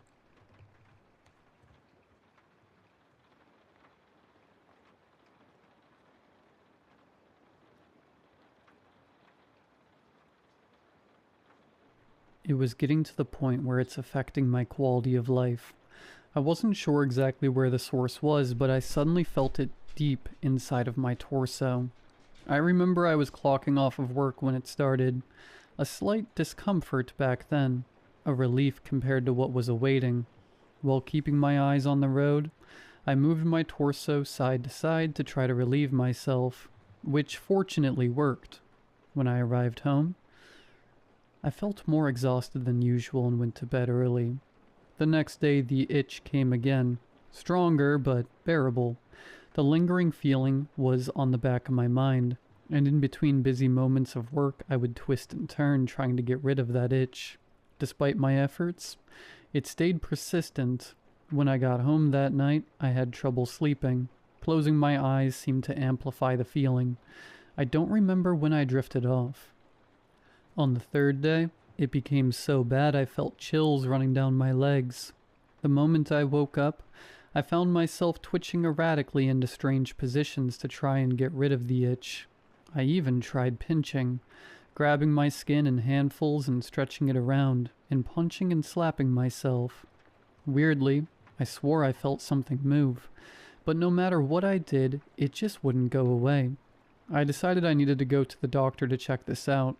I called in sick to work and called my family doctor, who agreed this was a peculiar situation. After asking me a series of further questions, in which the entire time I was bouncing on my feet, she told me to schedule in for an ultrasound. The appointment was going to be late at night.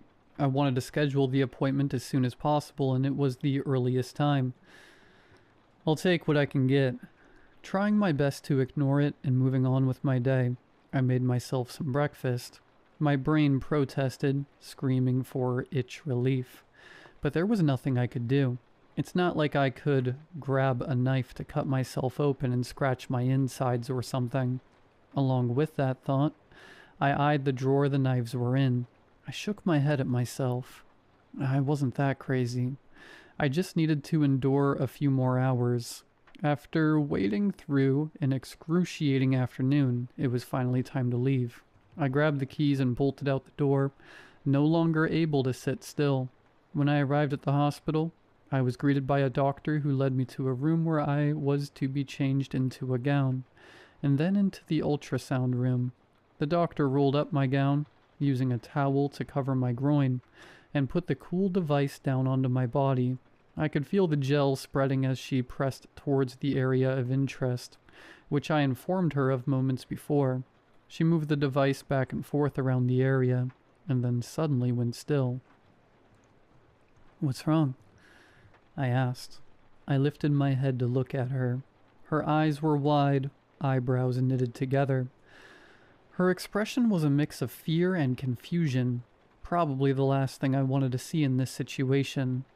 Did I have some disease? Was there something wrong with my body? She turned the ultrasound screen towards me. At first I couldn't make out anything but a giant shifting blob, but upon closer inspection, I could see the legs. Thousands.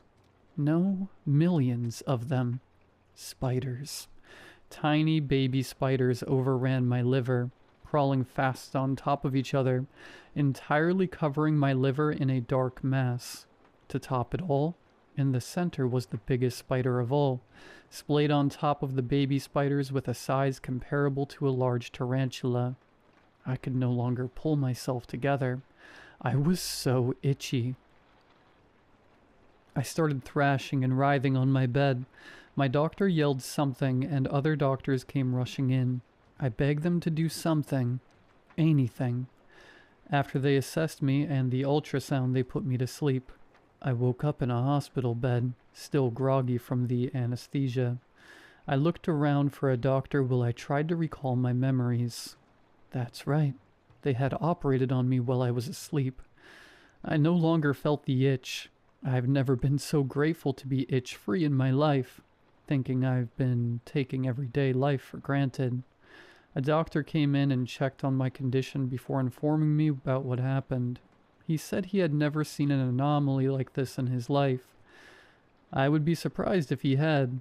1,074 spiders. That's how many were removed from me. The number sent chills down my spine. The doctor must have read my unsettled expression and assured me that I was going to be all right. I thanked him for his hard work. I was discharged a few days later. Going back to my normal life wasn't as easy. Though I was fine physically, I didn't recover mentally. How could this anomaly even be possible? And why me? Eventually I went back to work and tried to forget about the experience, burying it deep where I would never think of it again. Until today. It's only been 2 weeks since I returned home, and when I woke up this morning I felt a familiar sensation, a slight itch.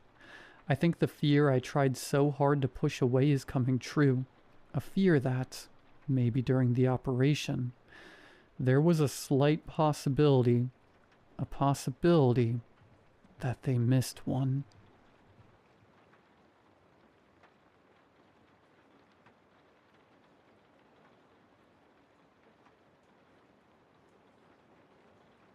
When I was a little girl, I heard the soft hoot of an owl nearby.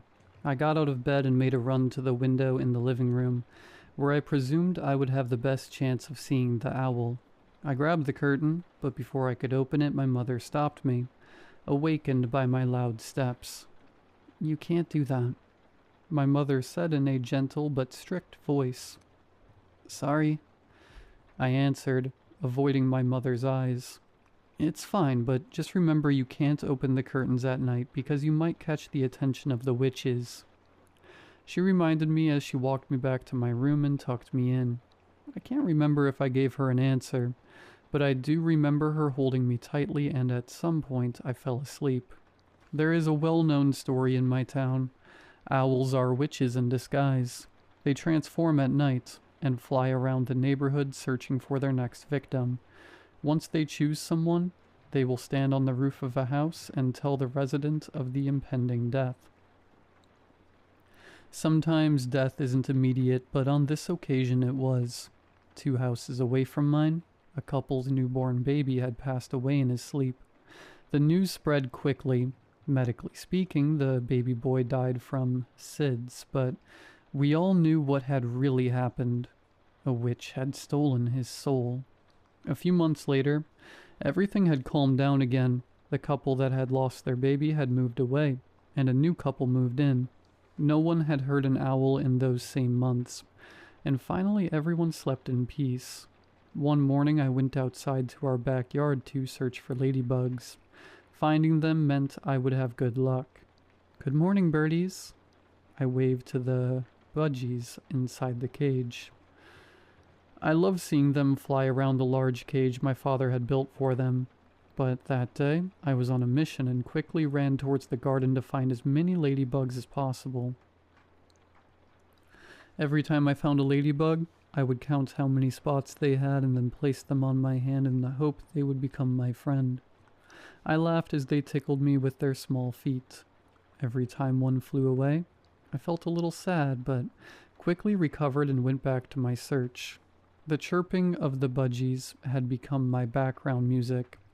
An hour passed, or maybe 2, or maybe it had just been 10 minutes when the budgies' usual clatter became terrified screams. I quickly turned around to see an owl trying to reach for the cage. I forgot my task at hand and ran towards the cage and the owl. Once closer, I realized the owl was injured. There was some bleeding on her left wing. It took me a moment to realize the budgies had quieted down and the owl was staring directly at me. "It's okay. I'm not going to hurt you." I tried to reassure the owl. The owl continued to stare at me, giving the cage occasional glances. "Let me get you some band-aids and then I can give you some food. Please stay," I yelled at the owl as I ran back inside.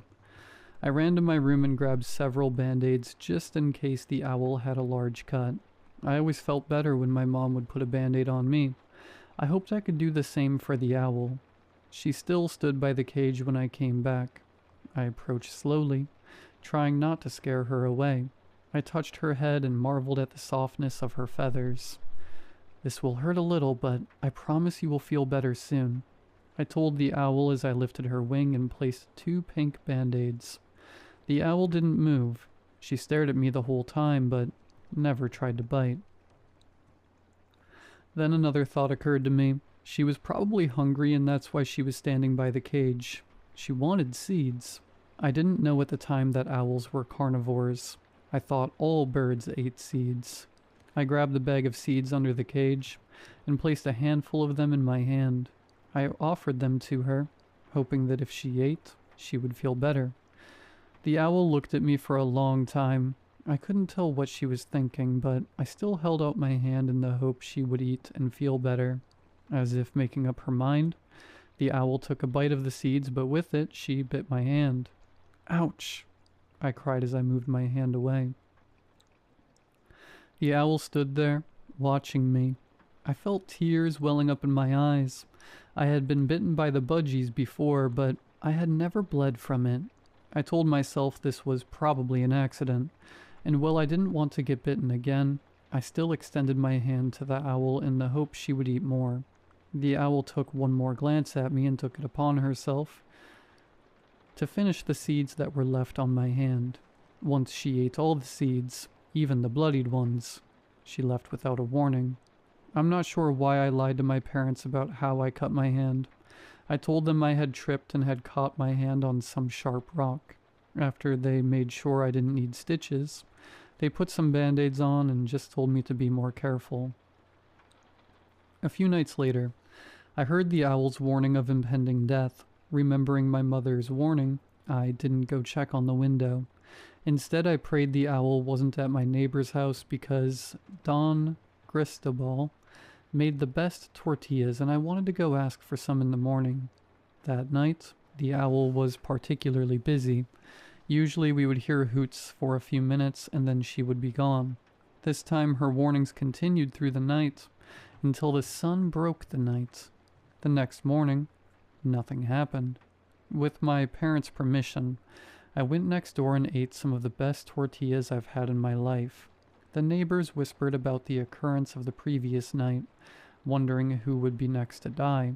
The fear of death dwindled in the next few days as nothing had happened. Maybe this time the owl had been wrong. Maybe this particular owl wasn't a witch. Maybe. And then it happened. I was sitting outside with my parents having sandwiches when I saw the owl I had fed. The bandages were still stuck on her wing. As I was about to point her out to my parents, the ground began to shake. My parents tried to reach out to me. I tried to get up and run towards them, but it was impossible. In my desperate attempt to reach my parents, I hadn't realized the owl was heading towards me. When I saw her, I was confused.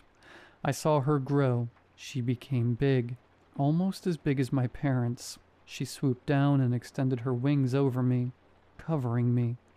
I could hear my parents' screams, the houses around me falling and the cracking of the ground. When it finally stopped, everything was silent. The owl removed her protective wings and without warning she flew away. Everything around me was destroyed. The whole neighborhood was gone. I would later be told I was the sole survivor. My story of being saved by the witch owl was dismissed as a child's way of coping with the unimaginable. I know what I saw. I still see her flying by my house from time to time. I carry the scar she left on my left hand from that feeding. And I know that one day, she will stand on my roof to announce my death.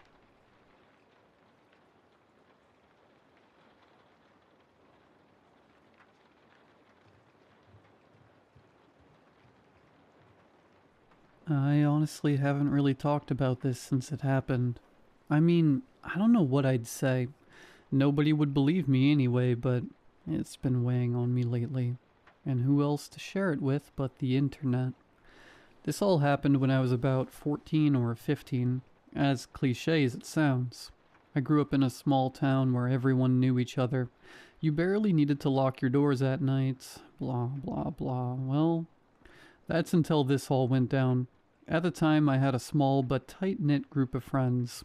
There was Marshall, who was my next-door neighbor, and also happened to be my cousin. Our other friends, Sarah and Jeffrey's little sister Tina, who was a year or two younger than us, and sometimes tagged along on our adventures. I've changed a few details to hide my identity, but for some additional information, this was the early 80s, somewhere in North America. It all started at the beginning of the school year. Marshall, Sarah, Jeffrey, and I were all starting 9th grade. We had gotten news that there was a new school teacher, which was exciting to us, since we hadn't had anyone move here in our entire lives. His name was Mr. Abaddon, but we would call him Mr. A. If it was too hard to pronounce.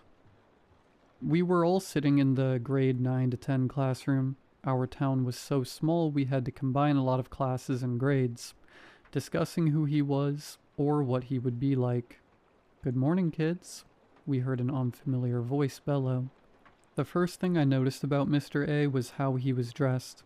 Our town was predominantly blue collar. Most folks here lived a pretty simple life. Even on fancy occasions we mainly dressed down. Not him, though. He had a 3-piece suit on, freshly ironed, with 2 shiny shoes to match. He was incredibly handsome, and had the most contagious smile I've ever seen. "I'm Mr. A. It's nice to meet all of you," he said, clasping his hands together. "I'm mainly here to teach science and some history, but I'll be happy to help you with anything else you need. Just let me know." We all immediately fell in love with him. Maybe it was just something new for us to look at. Maybe he was the first person in expensive clothes we had ever seen. But something about him just drew us all towards him. In the beginning, at least. He taught us science mainly, as he said, but he'd also check in on us at other times of the day. He even always had his classroom door open in case we ever just needed someone to talk to. He was like our teacher, counselor, and best friend all in one. He knew all of our names, which, granted, there were only a couple hundred kids from kindergarten to grade 12, and most of us were either named Lisa or Mike, but still. But as time wore on, my friends and I grew a bit more wary of him. He was nice and all, but something about him was just off. He just felt fake. Have you ever been to an amusement park and met a mascot? They're all friendly and hug you and all.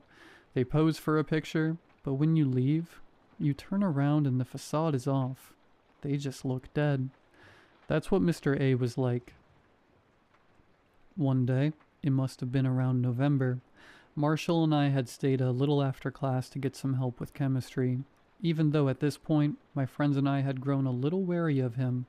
Even still, he was so charming it was hard not to be drawn to him when he talked to you. I don't even know how to explain it, but he made you feel like the only person in the world. "Alright, thanks, Mr. A," Marshall said, collecting his work and shoving it into his bag. I stood up and waited for him by the door. "No problem, bud. It's what I'm here for." He winked and smiled, that magnetic smile of his that lit up an entire room. Marshall and I left the room, but I peered through the window after we shut the door, and his smile was just gone. In its place was the most terrifying face I'd ever seen. It was a hideous snarl, not in an "I just smelled something disgusting" way, but in a way that just said he wanted to hurt someone. And that's when I reflected on that smile, and all the times I had seen it, I realized it had just never reached his eyes. It was the most beautiful smile I'd ever seen, but above his eyes there was just nothing. No joy, no warmth. He was faking his charisma. That day, we had met up with our friends at Jeffrey and Tina's house. Since they had the biggest basement, I explained to them what I had seen after leaving Mr. A's room, half expecting them to call it BS, since everyone else in town seemed so in love with him. But to my shock, they agreed with me. "Yeah, he's kind of weird," Jeffrey said, as his mom brought us a plate of cookies. "Thanks, Ma." My friend Lisa and I saw him watching us through a window when we went home for lunch. And also he smells really bad if you've ever been close enough to him. Like roadkill, Tina added. I don't even know why he was in our classroom. He doesn't even teach our grade. Sarah stayed quiet up until then, but I could tell she had something she wanted to say. I've seen him do some weird things. He lives close to my house, I think. I see him walking past my house a lot, and he's not like how he is at school. I don't know, just something about him looks off. If I say what I saw, will you guys believe me no matter what? We all nodded. It was really late one night, and I woke up to get some water. I looked out the window and he was just there in the middle of the street, but he wasn't walking. He was crawling, like some sort of animal, and he just looked at me, so I ran back to my room. And when I looked back at him, his eyes were different. Not his regular eyes, just not human. When I got upstairs, I swear I heard scratching at my door the rest of the night. We were all silent for a while. We didn't know what to do with that information. After a while, Marshall spoke up. "Sarah, you said you were neighbors, right?" She nodded. We came up with a plan. One day, we'd all go to Sarah's house. When we saw Mr. A walking down her street, we'd follow him to see where he lives. Then the next day, we'd skip school to break into his house and snoop through his stuff. Truthfully, I don't know what we thought would happen. I don't know if we thought demons or monsters or whatever we thought Mr. A was carried around monster identification cards or something. But whatever we expected, it definitely wasn't what we found. We successfully enacted the first part of the plan the next Monday after that conversation in Jeffrey's basement. As quietly as we could muster, we followed him on our bikes. Well, that was until he walked straight into the woods. Sarah lived on the outskirts of our town, past the final house on her block. Was thick woods. It was near impossible to navigate it. We had tried so many summers. But he just walked into it like he didn't even see it. We ditched our bikes and tried to follow him through the woods. It was hard, but we managed to do it. He eventually led us to what looked like an abandoned cabin. Was that his house? It was barely standing. We watched in horror as he opened the door, but his arm phased right through the wood. He opened the door from the inside. Before he stepped into the house, he looked back and made direct eye contact with us. He smiled at us. Not that charming and genuine smile he always gave at school. This one was sinister. I've never seen any human give that expression before. It was pure evil. It was a quiet bike ride home. That night, we decided that Tina wouldn't be allowed to come with us the next day, much to her dismay. "But I want to help," she protested. "I think he's creepy and weird and I want to come with you guys." "Tina, no. I know you just want to help us, but I'm not letting you. Best case scenario, Mr. A is a magician who's creeping on girls. Worst case scenario, we're dealing with demonic stuff. I promise you'll be allowed to hang out with us as much as you want after this. But just this once, stay home with Mom," Jeffrey said roughly. Sarah, Marshall, and I exchanged glances. Obviously, we were no strangers to Tina and Jeffrey's bickering, but this seemed different. Tina sighed. "Okay." That night came and went, and we had all successfully lied to our parents about being sick. Once they had all gone to work, we snuck out. We somehow navigated through the thick woods and found that stupid cabin again, and crept our way in. We all stood there in silence. Whatever this was, there's no way any human was living in here. It wasn't what was in there. It was the lack of what was in there. It was just empty. No furniture, no photos, not even a toilet or kitchen. In my lifetime since this day, I've encountered squatters. I know it's possible to live with no electricity or running water, but there was just a complete lack of anything here. No garbage on the ground, no milk jugs full of piss, nothing. How did he come to work so sharply dressed every day if this is how he was living? "I knew you guys would be coming around," we heard, and all four of us jumped. We had thought he was at work. He came out of the shadows. I was horrified. He looked even less human than usual, but he was still keeping up that stupid, charming voice. "What are you?" Marshall asked, backing up. Mr. A laughed. "That's not important." As he spoke, his voice started warping, almost like a melting record. It got less and less human as he continued. "What's important is that none of you ever tell anyone what you saw." "Then we won't, I promise. We'll leave and I swear we'll never tell anyone. We'll take it to our graves," Sarah said. And Jeffrey nodded frantically. As they pleaded, I paid attention to his face. It was moving. His skin looked like it was morphing into something else. "That's not what I meant. What I meant was that none of you will ever leave here again. Do you see what's happening to me? It's been so long since I've fed." At this point, his voice was completely different. It was so atonal. People have a speech pattern. You may not notice it, but they do. When someone's speaking with no rhythm, it sounds truly so disturbing. His voice was deeper than I thought a person could go, but then again, whatever he wasn't a human. His face had melted away. In its place was, I don't even know how to describe it.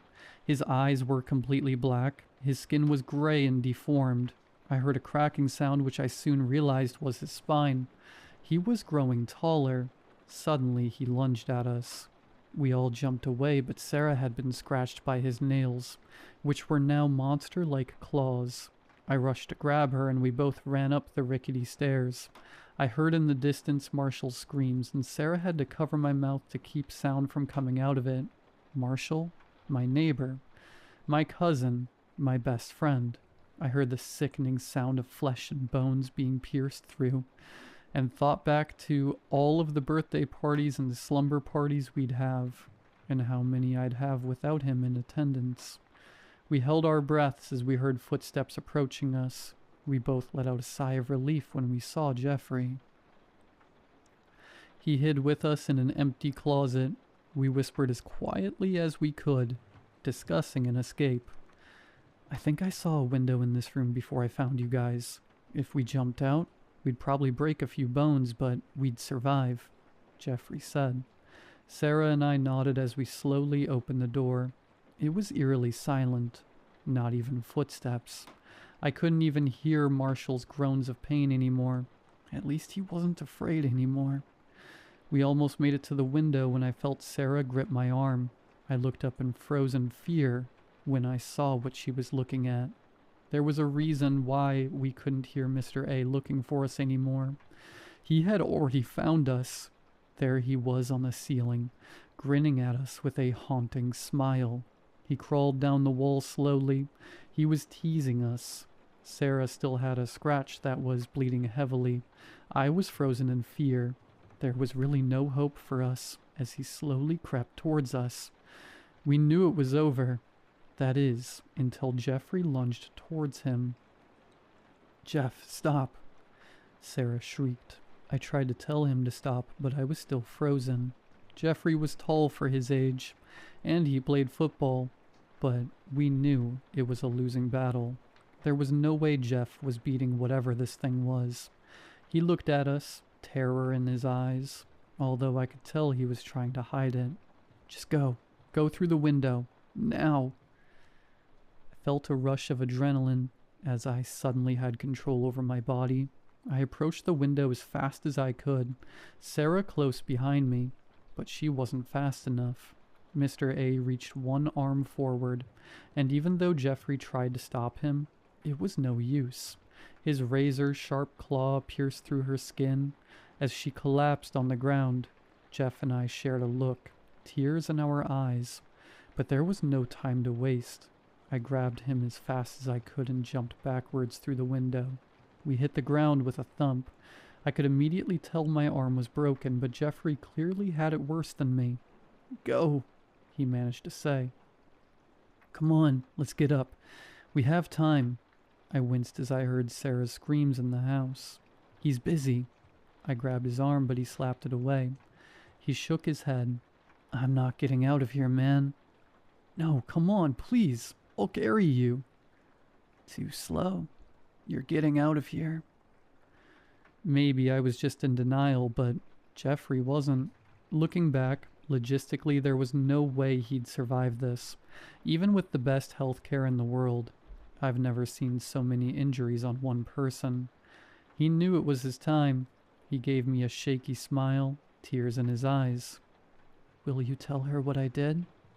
I nodded. "Make sure nobody bullies her, Kay?" I began to cry as I began to leave. I didn't want to leave him, but I could hear Mr. A approaching. Then I ran as fast as I could. My family moved pretty soon after that. I tried to tell the police what happened, what really happened, but they didn't believe me.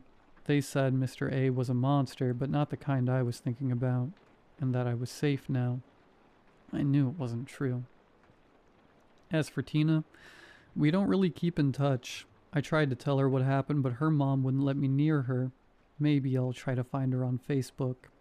I did promise Jeffrey, after all. As for Mr. A, I haven't seen him since. Well, at least, that's what I tell everyone. The nights after the cops found me, broken arm, covered in blood that wasn't mine, stumbling around the streets, I was being treated in the hospital. Not the crappy, tiny healthcare facility in our town. I had been airlifted to 1 mile away in the nearest big city. I had many things wrong with me, but my parents were told I'd make a full recovery. That night I laid in my hospital bed, in complete shock. I could barely move anything but my head.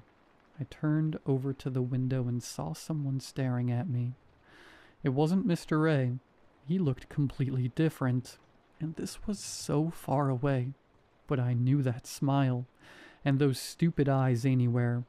It was him, even though nobody would believe me.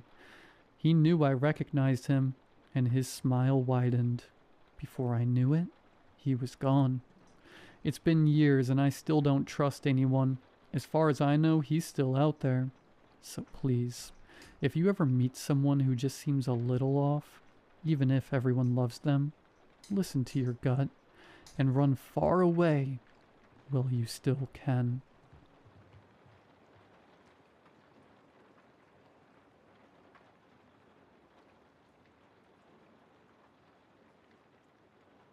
In sophomore year of high school, I practically lived in the library. I'd go there almost every day after school to sit and read. Then I'd borrow a stack of books, mostly history, and finish them at home before they were due back. It was routine at this point. That's why I noticed it straight away. I opened a book I'd borrowed about medieval Europe and saw a small white sticker stuck firmly to one of the pages. I leaned in and took a closer look. The sticker was a prescription bottle label. The edges were worn and it had been pieced together in two halves. One side was faded to a thin film. It had been peeled off and reapplied, but I could still read the text. At the top was the name of a pharmacy and a date, and below that were some details.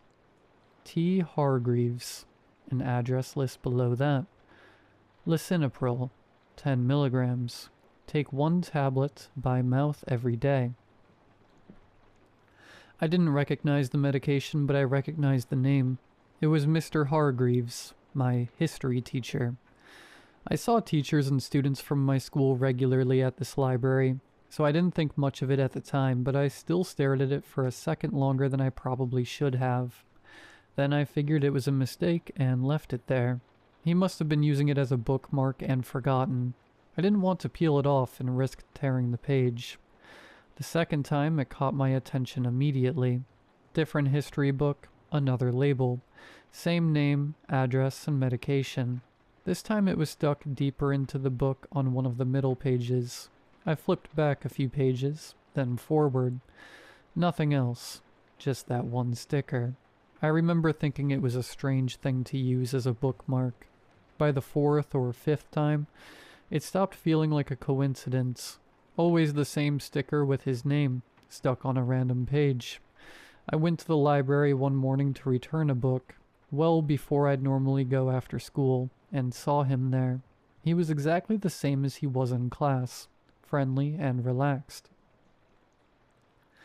"Good to see you're reading," he said with a smile. I greeted him and made some small talk. I almost mentioned seeing the labels, but then I stopped myself. Something made me feel like I wasn't supposed to. At the end of our conversation, I just smiled and left. A few afternoons later, I was back in the library.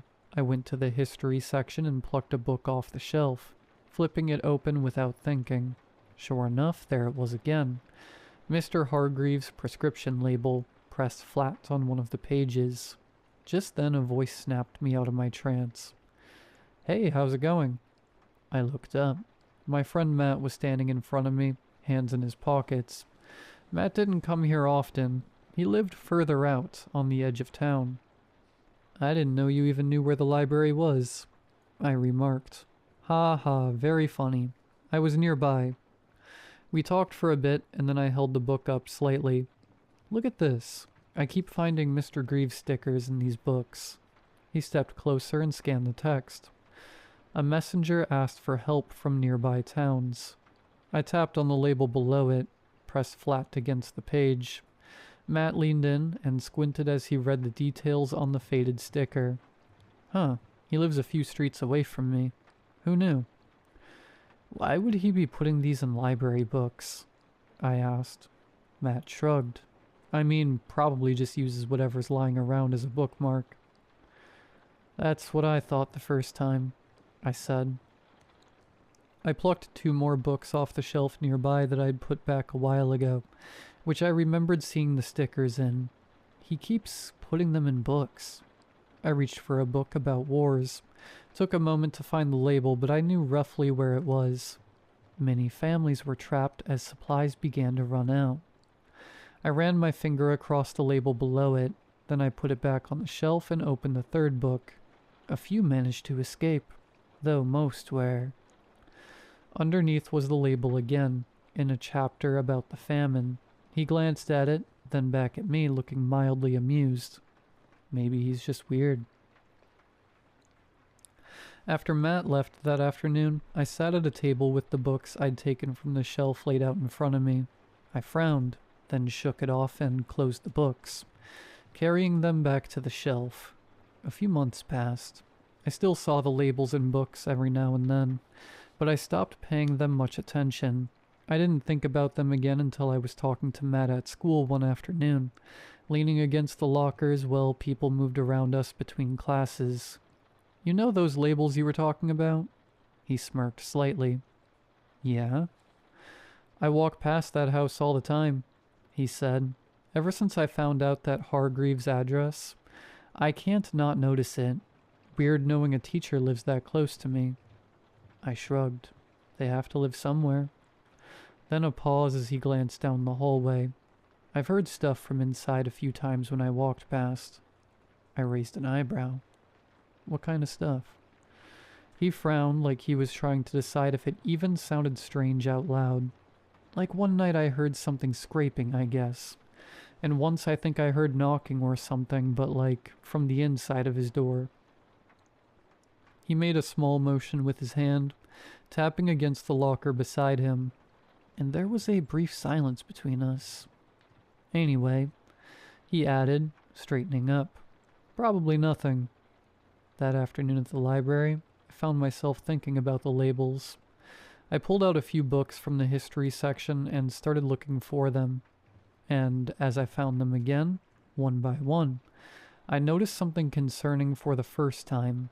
The line of text above each sticker. "A messenger asked for help from nearby towns. Many families were trapped as supplies began to run out. A few managed to escape, though most were." I swallowed and looked into more books. "Efforts to seek help from neighboring regions. A group managed to escape, though some were." My heart started to race. I put the books down immediately and texted Matt. "Hey, can you show me where Hargreaves' house is?" By the time we got there, it was just starting to get dark. The street was quiet, with a few distant figures occasionally walking past under the streetlights. Mr. Hargreaves' house sat halfway down the road. Curtains drawn, no lights on. The same address shown on the prescription label stuck in the books. Matt slowed beside me, hands in his pockets as he glanced at it. "Looks the same as it always does." He shrugged. "What did you think you'd find?" I didn't respond. Couldn't stop staring at it. "We should probably go," he added with a sigh, "before he sees teenagers from his school just standing outside his house. That's gonna be hard to explain." I nodded slowly. "Yeah, you're right." We turned and started walking back the way we came. We'd barely made it a few steps when Matt stopped. I almost walked into him. "What?" I asked. He didn't answer straight away, just tilted his head slightly, listening. Then I heard it too. A dull, hollow sound. Knock, then again, knock, knock. My heart started racing as Matt turned back toward the house. "That's it," he said quietly. "That's what I was talking about." We both stood there for a second, then walked back towards the house. The front porch croaked slightly as we stepped onto it. The sound came again, louder now from somewhere just beyond the front window. The curtains were drawn, but not fully. There was a small gap where the fabric didn't quite meet. Matt leaned in. "That's weird," he murmured. "I don't remember that." He pointed and I followed his gaze. Behind the curtain, barely visible in the darkness, were wooden boards running horizontally across the window. I felt a chill run through me. "His curtains are always closed," Matt said with a frown. "Wonder why there's wood all behind it." Another knock. Then the curtain shifted slightly. Something moved behind it. I sucked in a breath. "Did you see?" "Yeah," Matt whispered. My hands were shaking as I pulled out my phone and turned on the torch, aiming it through the curtains. The light cut through the gap between the boards. An eye, open wide, staring straight back at us. We screamed and stumbled backwards. Matt grabbed my arm. What the hell? The knocking stopped instantly. Silence. Then we heard footsteps from inside the house. We ran. Down the porch steps, onto the pavement, away from the house as fast as we could. We didn't stop until we were halfway down the street. My chest was tight, my breathing uneven as I fumbled for my phone. Call them, Matt said. I told the police everything. The books, the labels, the sounds, the eye staring at us through the window. My voice was shaking so badly I could barely get the words out. By morning, everyone knew. Mr. Hargreaves had been arrested and the house had been sealed off. Inside, they'd found a girl. She was 14, only a few years younger than both of us. She'd gone missing around 3 years ago, from a different state hundreds of miles away. Taken, transported, and kept hidden somewhere no one would think to look. A normal house on a quiet street. Locked away in his house for 3 years. She'd been peeling the prescription labels off empty medication bottles and boxes. Whatever she could find in his bin with his address on it without it being noticed. Pressing them carefully between the pages of books he brought home from the library, and would eventually have to return. She couldn't write any messages. If he saw even a mark out of place, there was no telling what he would do, so she worked with what she had, looking through the words in the books and placing the labels with his address under specific words, underlining them with the stickers. Hoping someone, anyone, would notice that she was trapped, needed help, and was unable to escape. It had been right there the whole time. I kept thinking about how many times I'd seen those labels and dismissed them as something harmless, before putting them back on the shelf. If we hadn't gone there that day, she might have never left that house again.